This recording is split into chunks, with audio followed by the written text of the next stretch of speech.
Hey YouTube, she is someone who has a huge impact in the modeling industry in the Northeast and also in her hometown, Assam. Please help me welcome supermodel and content creator, Leeza. Hi Leeza. Hello, how are you? Nice to meet you. Yeah, I'm doing good. Yeah. Like it's been Happy a New great. Year. Oh yeah, Happy New Year to you too. And I'm so glad that you invited me to be on your channel, and I'm really happy to be here. And I can't wait to tell so many things about me that a lot of people they might not know me, and I'm very excited for that to tell them. Yeah. Yeah, I'm also excited that you're here right now and welcome to the show. Please tell me that you're not nervous. I am not nervous. I am excited. So that's what I do for my living, and I'm very much excited that you're the first one who actually came up to me to, come to my channel and then talk about everything about yourself. And I'm very excited to be here. Yeah, I can't wait to get started. Okay. Thank you for sitting down to chat with me today. So Leeza, we're gonna go straight in. I want to go back in the beginning before you started modeling. What was going on with you when you were 15? 15. That time I thought about my education has to be great in order to be going to a different state or different country, because what I thought was at that period that all I wanted was to get a good grades. And then because my favorite subject as I grew up would be mathematics, like maths, and then science was my favorite. But then due to a certain percentage problem or issue, I had to join the humanities, like the arts, so but then I joined arts, but then still I ended up loving arts because that was nice, and because I could learn so much about economics. And then I was just 15.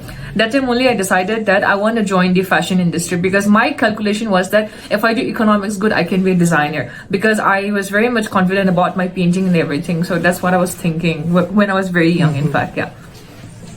Because at 15, it's such a young age, so you were still trying to figure out what you want to do and who you were. Yeah.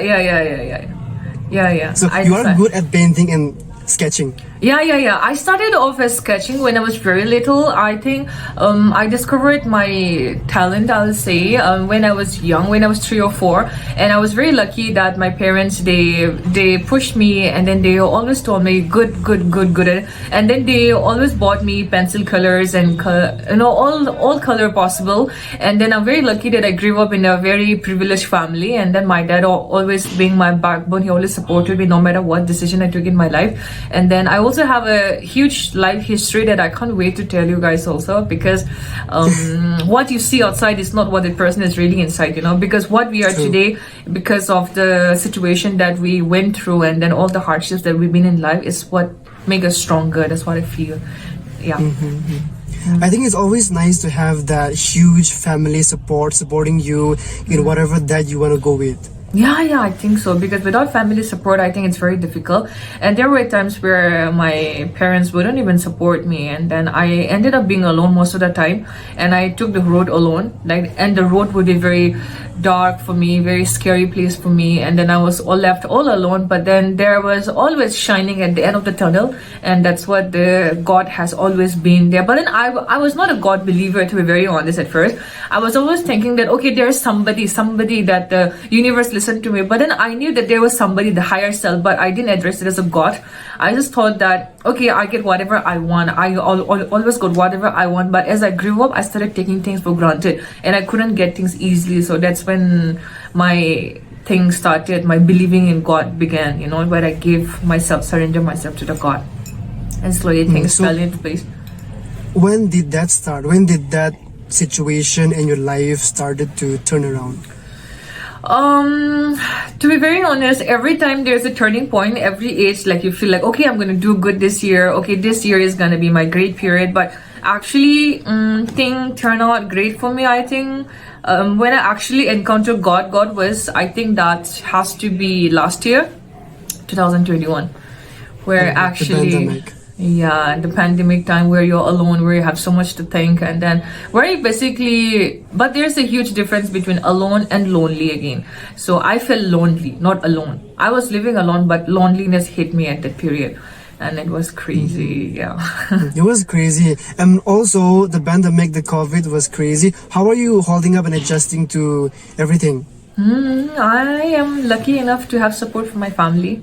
And but then that support, how long are they gonna support me? They have been supporting me throughout my life, even now. But I feel the responsibility now that I have to give back to them, be a responsible daughter, and then be a responsible sister to my sisters, and then to my grandparents, and then to my siblings and everyone, cousins that they look up to me, and then I want to be a great example to them. But also, I want to tell them that things don't come easy to you, that everything comes very in a organized order, and you have to appreciate whatever you get in life.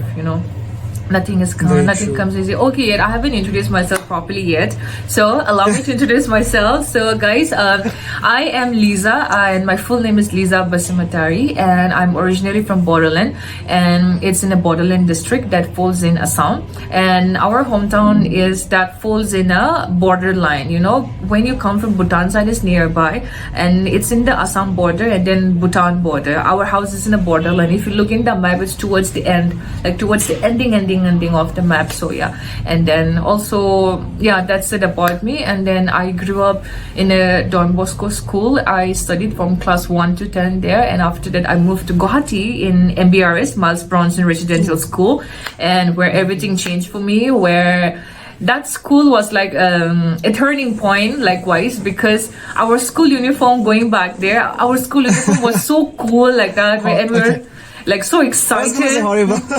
No. I thought you were gonna say horrible. No. Like I would see such kind of school only in the anime, on the anime that like short skirts and everything. I know that's not allowed, but then we were literally like the baddest kind of students there. Like, I mean, two years of my high school, 11, 12, has been like really great, like being really sporty, exploring myself. And I didn't thought that I would be going out of Assam, or like it was never in my mind to go. But then likewise, like people in my back home, what they do every time their kid is done with their class 12, they push their children to Delhi. Like that's like a thing, like that has become like a trend, like we send our kids there and everything, and then after they come back to their hometown and then they start their business and everything. But then I'm still stuck here, so I didn't go back. I even hear you're doing okay right now. Yeah, I'm doing great. Yeah, it's like really And talking about the COVID, the pandemic, the lockdown, everybody went out of job. So you as a model, what was going on with you during the pandemic and the lockdown? How did you survive? I was very happy when the lockdown was announced, to be very honest. My mindset was like, okay, now I get to eat. Okay, now I get to sleep. Okay, now I don't get to, okay, now I can give break to my skin. I can give break to my hair, I was taking it all in a positive way, 2020. And everything went out good for me. And 1 month passed by, 2 months passed by, putting on a little bit of weight. And then after that, then I switched to YouTube after that. I was like, no, I have a YouTube channel, like let me make videos. But there are times where you get tired and then you are like, okay, enough. This looks fun, but it takes a lot of work. It takes a lot of thinking, a lot of planning in order to create a good video, right? So it was very nice for me in the starting, but then later I think the negativity started filling in, like because I live in a 3 BHK house alone, and I was struggling with paying the rent, and the rent was too expensive for me, and then it got started difficult. And then slowly 2021, that's when the depression hit me, the anxiety hit me, crazy. And then I couldn't cope up with losing my close ones, like one after back. People were passing by, they were just like, and after that the depression was very crazy for me. That's when I started seeking the therapist help. And it's completely fine if you look for a therapist help, or if you talk to someone professional, because sometimes our emotions, because it's inside us, right? But lockdown is the period where you had so much of time to think, you had so much of time to sit and be yourself, and then there are times that scary thoughts come to you. So that's when I started seeking therapist help. And even now I do, like I still take my therapy right now also. And then I think somehow I didn't know that I had a lot of childhood trauma growing up, and then I have had some major incidents in my life also when I was young, and those things started flooding up, during the lockdown period, like one after another, yeah. And then after that, financially wise, it was difficult as well, yeah. How are you holding up now? I'm great, like I'm better. Like 2022, like I have all my visions clear, like I have all my the vision board clear, and then I'm also planning to go outside if possible, maybe by the end of this year, settle outside probably, if God favors. Amazing. Yeah, you are a survivor. You're a survivor. Thank you. You've been in the industry for a very long time now, and you've been building such an interesting legacy to the youngsters coming up. So, did you think that you would be in the modeling industry when you were young? Yeah, when very little. Like, I mean, it's a funny story again. I used to steal lipsticks from my auntie. In fact, my auntie was a model back then. My mom's younger sister, she did modeling in her college time, and then I always admired the fact that, oh, she looks so pretty, and then she has so many good dresses to wear. And then I was like, I want to be her, but I want to be a supermodel. That's what my thought was. Like, I want to be a supermodel. I had my visions clear, and little did I know I had been manifesting that thing, since I was like 4 or 5 age.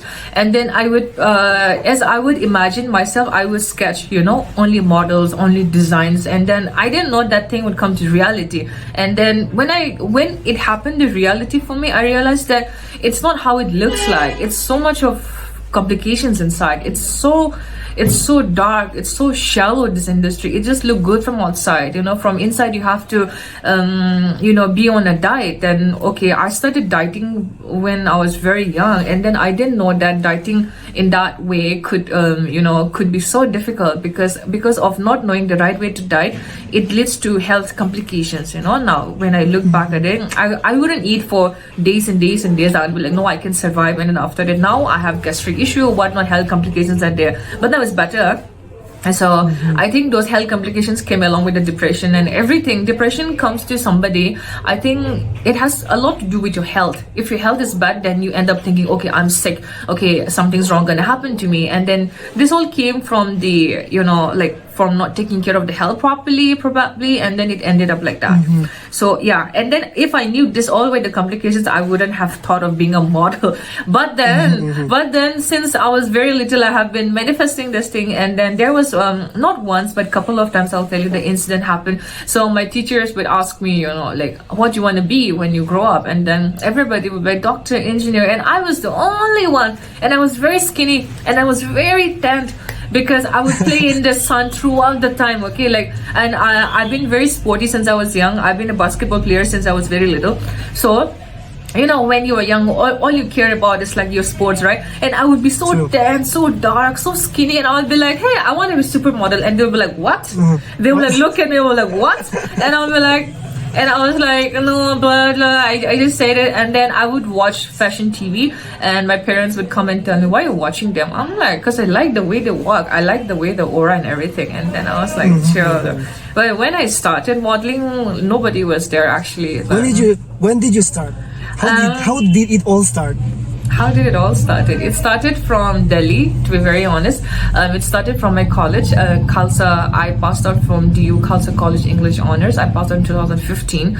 It all started from there, from Miss Pretty Clean and Clear. So if you guys don't know what that is, that's a very famous kind of event that happens, and it comes in Delhi times and Delhi Hindustan times. So I was sick basically, because I was sick because of not getting adjusted with the weather. It was just 1 month of me being in Delhi. And after that, my senior told me that, hey Lee, there's a competition, I think you should totally go. And I had a blonde bloody hair at the time, like literally blonde hair, and I was wearing an animal print with the red stockings. Oh my god, like I can't believe I wore that. So that was a very crazy. I went Flashbacks. there. Yeah, right flashback. And then funny part is that I went there, and for 2012, I think animal print was still in fashion. And then after that, I thought I was so cool. I went there and I participated. I did a fashion walk and all, and then I got the first runner-up. I came in the newspaper, and then whole college knew me, and then I was like, wow, this is so cool. Like, I feel very proud. Everybody's looking at me, guys, and then. So yeah, that was the starting. And then after that, they asked me to be in the Radio Mirchi there, and then I went there for another fashion show, back to back. But when I actually stepped in, I was kind of like, so many things happened, and I paid 60,000 for my portfolio for back then, and I was exploited. I was exploited like anything. That's a lot of money. It's a lot of money. And then it was very sick. It was very sick because I didn't get the job. I lost my mom's money and I felt very bad. And then ever since, a little bit complications came up. The real industry seemed to be very bizarre, like very bad. And after that, a lot of complications were there. They would tell, chinky hai, isko Hindi nahi aata hai, and my Hindi was very bad at that time. And then I felt so bad, so I ended up coming back to my studies. So in my studies, I got engaged with my, that national level basketball team. So I was representing my college also. So half of the time I would skip my classes, and then after that I would just go play basketball, and because of that I would get every time 50% attendance. I wouldn't have to appear the classes also. Exactly. And then I would skip the classes and go for my shows and all. And then I wouldn't lie, I ended up being in the toxic friend group where I wouldn't give my studies priority, where I wouldn't give God my priority, where I only enjoyed was partying, going out, making new friends. And then my relationship became separating with me and my family also. It kind of broke. So I was not in good terms with my family for 5 to 6 years. Like I would just call them whenever I needed pocket money, and I was so bad. And being the eldest daughter, I did that. And now when I look back at it, I'm like, okay, that was the period, we all go through. But then I didn't do any dirty thing to bring shame to my family, like, not such activities I was involved that my family would be ashamed of me or something. But then it's been a very difficult journey so far, like. And then yeah, that's how it is. You have a very interesting story. It is interesting. I can write a whole book on this thing also. So I'm sure that now that you've started modeling, I just have to ask, what is modeling like to begin with? Modeling like to begin with, as in, I didn't get you. Like, is it stressful? Like, how do you cope up with modeling, first of all? Modeling from outside, it is very attractive. It looks like fancy Starbucks coffee. It looks like that. But little do you know the consequences are gonna come along with that, right? And then it looks nice, it looks fancy, but only people who can survive should come to this industry, because you have to take a lot of hate, you have to take a lot of criticism, and there will be a lot of people who will be your friend, but behind your back they're gonna talk shit about you, and then they will steal your job, they will steal your money. And then I was also, because what happens in the fashion week, we just come to the backstage and we just have 30-40 seconds to quickly change and go back. And then what happens is that we lose our cell phone, be it headphones or rings, or I did a mistake by wearing my gold chain and everything and all, and then I lost it because I didn't know. And I kept the stuff because it's so quick, and then you don't realize. And then people that you trust, and then you tell them, please take care of my belongings for a while, and then they wouldn't even take care. They would be like, oh, galti se ho gaya, I didn't see, or like that. And then I have had a crazy experience also in this fashion week in FTCI. This man was crazy for me. Like, I won't mention his name, it's been some years ago. I don't know him, right? We just met in a FTCI, and then he happened to be like, oh, you're the love of my life. I've been looking at you ever since we were walking the ramp. Oh my gosh. And everything. And I was single at the time. And then he turned out to be a psychopath. And he was a drug addict, basically. He was a drug addict, and then he wanted to exploit. He just wanted to have fun with me. And then I was like, no, I wouldn't, because I was still staying in a hostel. Imagine, I was still staying in a hostel going back. And that was 15. I think when the thing happened. Yeah, it was. That is very scary. That is very scary, yeah. You must have been scared. I was scared. I was terrified. But then I was like enjoying also. I'm getting attention, but I know I could have been dead also because it was very crazy. But then I was like, okay, fine. What is this guy gonna do to me, right? But then I ended up meeting him again in another fashion week, and also I had to ignore him like he didn't pretend or something. And it was so awkward, right? It must have been. I know that you have been modeling for a very long time now, but I don't know how long you've been modeling. So how long have you been modeling? I started in 2012 and I was 18 at that time, but my actually breakthrough, I'd say, came, I think, in 2016 or 14, like that. 14 to 16 it came, because I've been doing beauty pageants again. No, I've been doing beauty pageants, and after that the real deal came when I started joining the agencies, and that's when the work came up, nice, flowing and everything. Yeah. How was it like modeling in the early 2010s? At that time, like with the future we have, people would like look at us as if we are not from this planet, especially in Delhi, because I started from Delhi. My base was never northeastern. My base always began from Delhi, and then people would bully me saying, why don't you come back to your northeast? Why don't you start modeling here and then do? But then I'm like, no, my standard is already high. And then I know it might be my ego, but I told them my standard is already here. I cannot low down, because they would just, like for example, they would pay me, Nordis would pay me 2,000, but I was already earning 15,000 in the mainstream, right? And then yeah, that's the difference I would say back then. But now they pay, but earlier they would be like, no, please work for free, please work for free for us, we are, I hate that. why don't you do a favor, because we all are brothers sisters at the end. So that's why I told them, if we're brothers sisters, why don't you help your brother and sister earn, right? True. If they have made so much of impact already in the industry. Because when I started, only little, like only few, 3-4 named them, only 3-4-5 models were there, and I would always look up to them. And then who were they? Who were the models? Okay, they were Carol was there, Carol Hamso was there, and Catoleno was there, and then couple more, I think even Esther was there, and then couple more. And I was very young, and I would be like, oh, I want to be like them. And then I was like, okay, I know the reality is so difficult. I have to sit with people that I don't like. I have to be with the people despite of me having my hostel deadline, and I have to drink with these people even though I don't like them.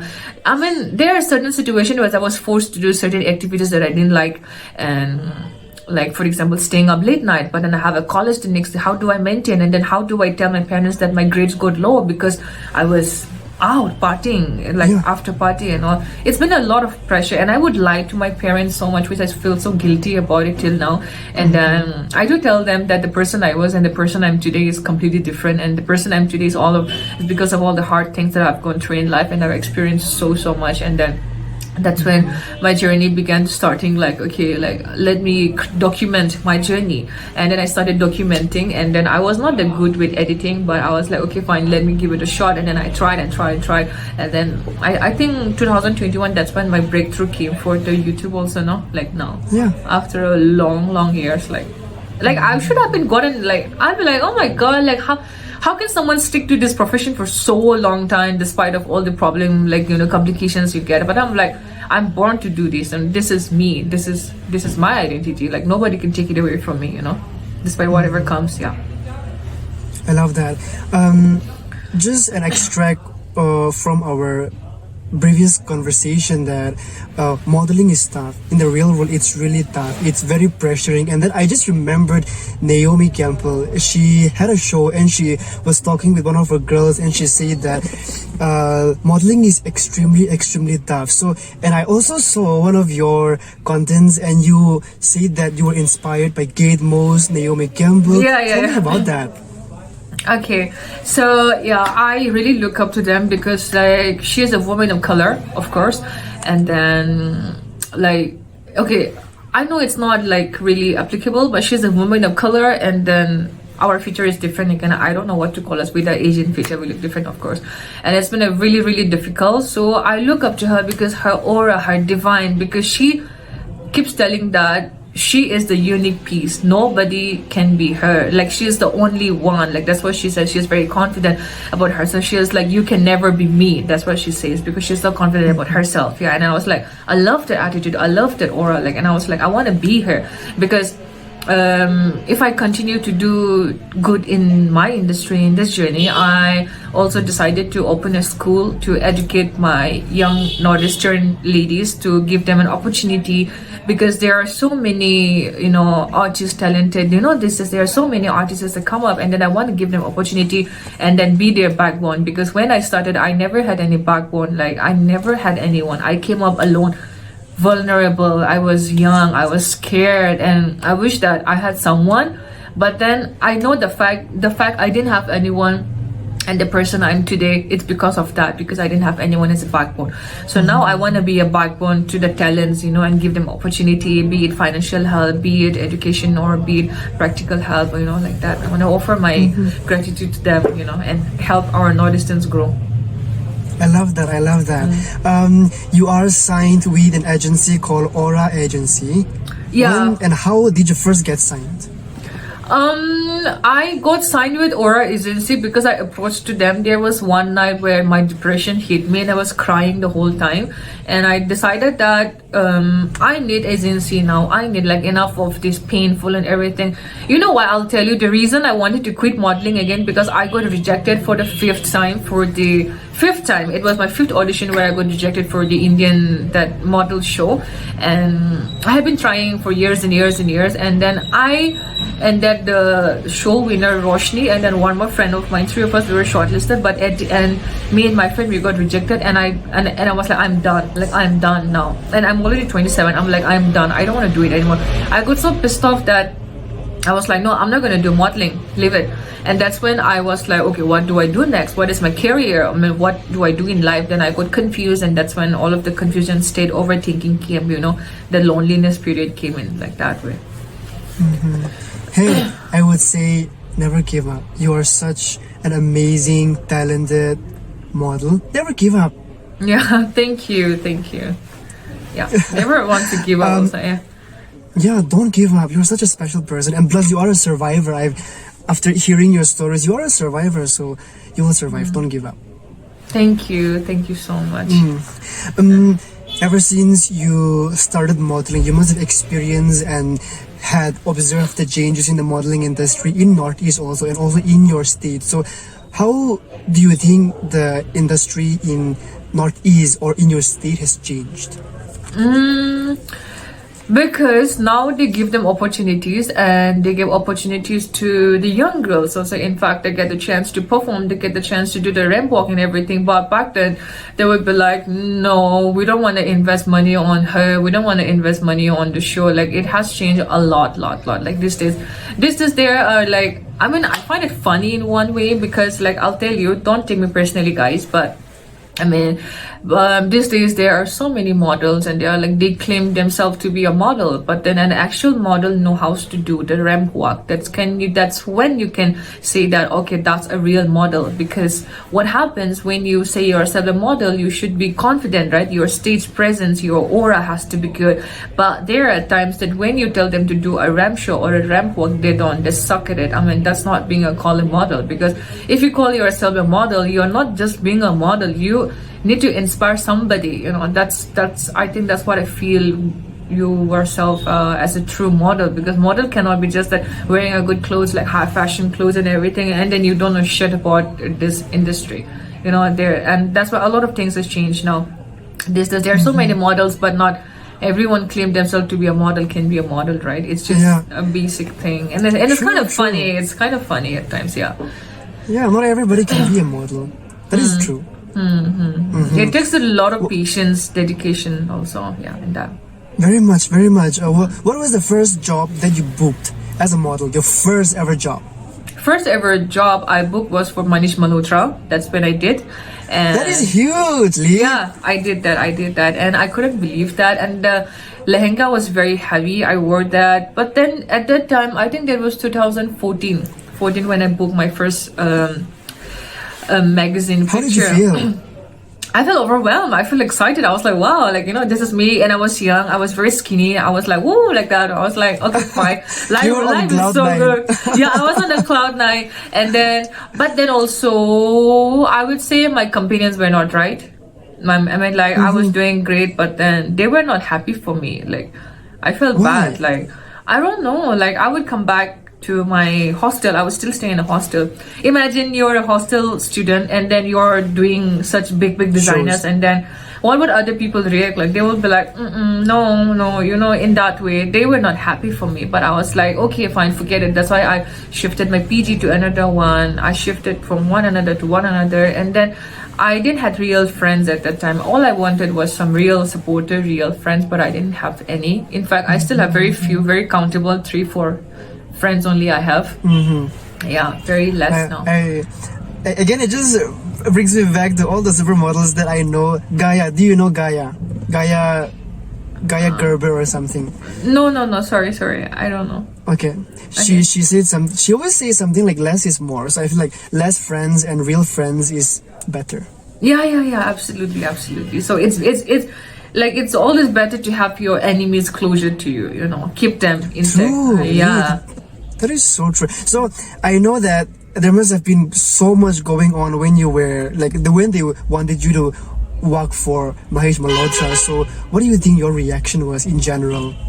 I was like, I'm born to do this. Like, I was very confident. I was like, okay, this is what I want to do in life. And I'll be like, people who ever talk shit about me, people who are not proud of me, you guys are going to clap for me, sitting behind and clap for me. That's what I felt. I was like, my attitude was so bad at the time.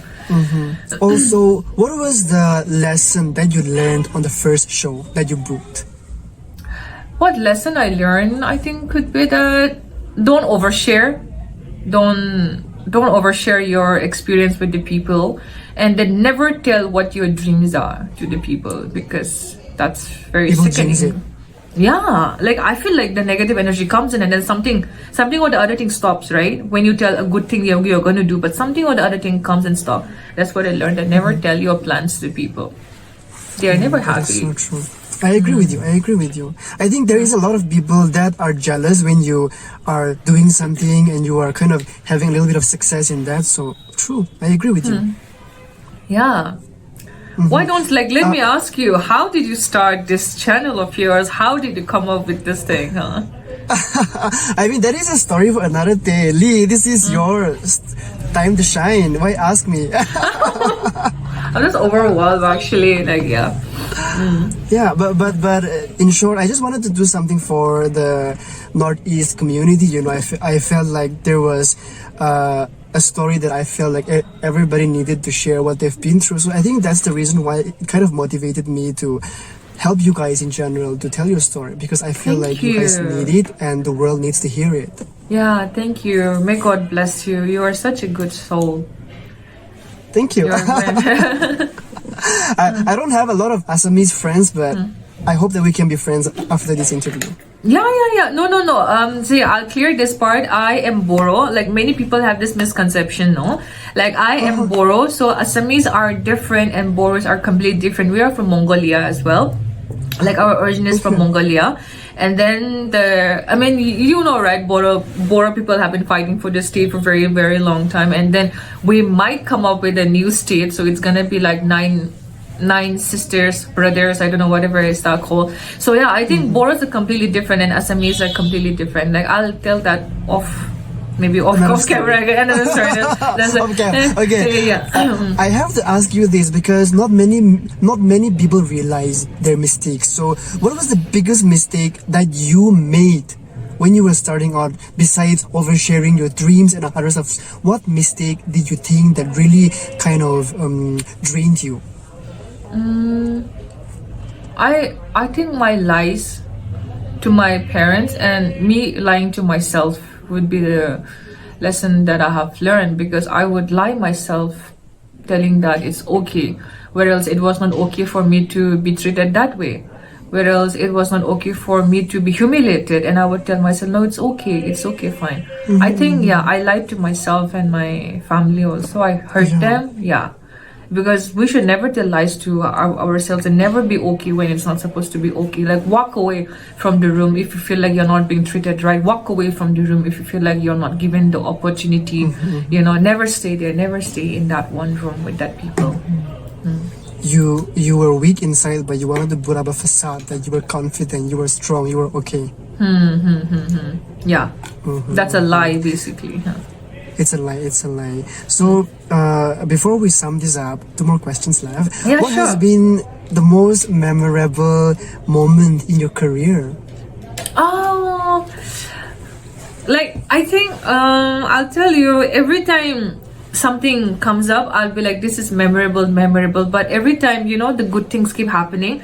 I think so far so good. I would say that me performing in a commercial with my man, both of us coming together in the TV. That was my first TV commercial, and that was my first TV commercial, and I could be in that with my man, and I think that was a very great thing. And then that was like I felt like a virtual slap to the people, like, who would be like virtual slap would be like, Oh my gosh, okay. I would, but like she can't do anything in life. I'm like, hello, like look at me, and then all of a sudden these people come up to me and tell me like, oh, I'm her friend, oh, I'm her brother, oh, I'm her sister, oh, I'm her this. I'm like, no, I don't know Fake you. friends. Yeah, and I'm like, I don't know you, like I don't know you, like, and I was also like, yeah, but I don't know you, guys, like this. Yeah, that was like the best moment. Congratulations for that. I love it. Thank you, yeah. Yeah, I love that. So, in closing, what advice would you like to give to anybody aspiring model or to someone hoping to be in the modeling industry? Any advice that you would like to give out? Okay, first of all, I would like to say is that whatever you want to do in your life, no, always first give your gratitude to your God and to your parents. I know there are times that people might not support you. I mean, people in a sense that you're blood related, be it your siblings, be it your parents, they might not want to support you, but then don't feel bad and never give up on your dreams, because dreams are meant to come true no matter what, how difficult it looks like, and then how sad you might feel like, okay, I don't have the support, and then there are times you feel like giving up, but never ever give up, because above all there is somebody that's always looking out for you, and that's our God from above. Like always believe and always have faith in it, because what I did was I never gave thank to God, I never gave my gratitude to him, and then that's when I went out, that's when I ended up falling and going to the dark place, but God pulled me back, and then whatever I'm today is all because of him. Also, the advice I would tell you is that never take anybody personally. They might scold you, they might talk shit to you, they might treat you badly, they might humiliate you in front of public or in the show, but please don't take it personally. Just close your eyes and just tell that this is you are born to do this and you are meant to do this, and then just keep thriving and never ever give up. Yeah. Incredible advice, Lee. I hope that whoever is watching this generally and whoever aspires to be a model, I hope that they feel inspired, motivated, and encouraged by your words. Lee, thank you so much for coming to my show. I loved having you. Thank you so much. Like I love being here also. Yeah, it's been really You are great. amazing. You will do amazing. On that note, we'll take a break and we'll be back.